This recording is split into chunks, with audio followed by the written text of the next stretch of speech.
Eveline Buchatskiy was born in Brazil before training and working as an engineer in the US. After an EMBA at INSEAD, she joined a startup in Ukraine and is now managing partner of a VC fund investing in immigrant entrepreneurs. Welcome to Alumni Experience, Eveline.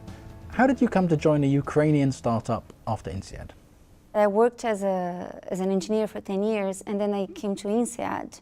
And right after INSEAD, I moved to a new country, to Ukraine, where I did not know anybody. I had zero network in Ukraine, so I had to be very open and creative about what would be the next thing for me, and open about not necessarily following the corporate path. And that's when I ended up becoming a CEO of a clean tech startup. I think you had one contact in the Ukraine when you arrived there. How did you go from that to being a CEO of a startup?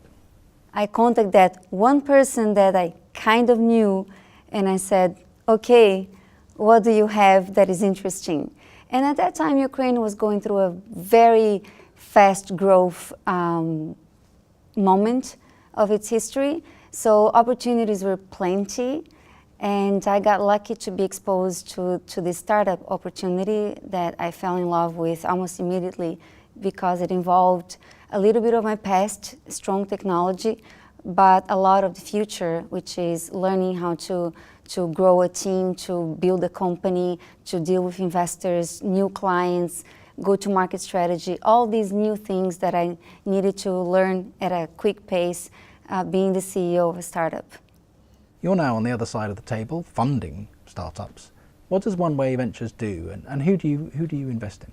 It's a seed stage technology fund for technology startups, digitally enabled solutions. And the investment thesis is exactly on immigrant founders. So we focus on a particular persona that has the attributes that correlate well with entrepreneurship, the persona that has the grit, the determination, the ability to cope with change. What makes immigrants a good bet for you, do you think?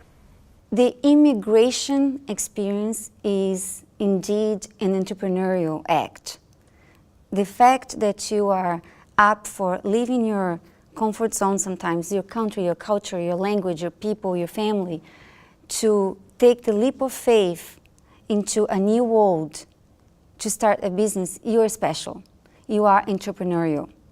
So it's really a different persona that goes through that, and the experience itself builds on that persona. Because as they adjust, as they deal with ambiguity, new challenges, and as they build more resilience, perseverance to go through that whole process, it just builds on the already entrepreneurial persona that left the country. So it's not surprising that they build companies, and it's even less surprising that they succeed more than others, because of exactly having that tendency to be entrepreneurial and having the grit, the determination, and the no safety net approach to life and business, especially for business. What do you look for when you're deciding where to invest? People follow people, people don't follow ideas. So we really focus on a persona that will likely succeed. So it's team, team, team, especially considering that we work at seed stage, where you don't really have a whole lot of numbers to work with. It's mostly around the domain expertise of the people, the passion that they carry, their track record as people who know how to execute on an idea. So it all goes back to the people. What about the idea itself? How do you evaluate that? So when we are talking to an entrepreneur, if we feel like the team has potential, then we do go through a regular due diligence process where we have the checklist. I have a little trick that very few partners do. I do it, it's my comfort zone, and I think I learned a lot of that here at INSEAD, is I use a financial model to structure the conversation. So yes, in early stage companies, a lot of the numbers in a financial model are nonsense. It's not gonna happen. But I wanna know how the entrepreneur is thinking. And the financial model is exactly the skeleton of that vision. So as I digest that financial model, to me it's like going through a due diligence list. How they went about the assumptions that they have in that model is very telling to me of the way they will run their business. Is now a good time to be an entrepreneur? I mean, if I knock on your door asking for funding, what would you say? First, welcome. Just the fact that you're trying is already amazing.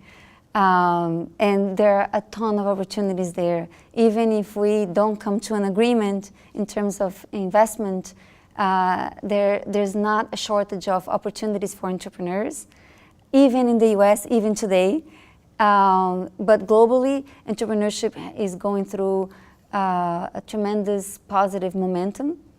There are ecosystems popping everywhere, and there is support, different models, different experts, mentors, networks.